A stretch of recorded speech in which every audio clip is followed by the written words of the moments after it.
It's Monday. Maybe it's not Monday, but it's time for another Mondays with Mike. Dear Mike, do you think there's a time when you just shouldn't address an issue because it's so bad?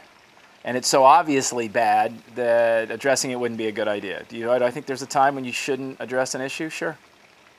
This is similar to a question we had a few months ago, or maybe it was a few weeks ago, I don't really remember, when somebody asked me if there are times you should avoid a conflict. Yeah. If you think it's going to be violent, obviously, avoid it.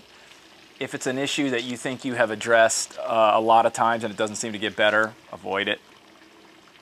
But here's the big caveat. Don't be using it as an excuse. There's some of you out there who are just looking for a reason not to address an issue. You know you are. You know who you are. You're thinking it right now. You just avoid it because it's uncomfortable, or you make excuses because you don't think it's worth it, or something like that. And what I'm suggesting is, if the issue's just volatile, right? If you're a Democrat and you live in a family full of Republicans and bringing it up is just going to cause a fight, what's the point? There is no point. So if you just have a need to be right and you tend to trigger conflict wherever you go, then why don't you just leave stuff alone? Now that I've said that, here's the caveat. Do not use what I just said as an excuse not to address issues.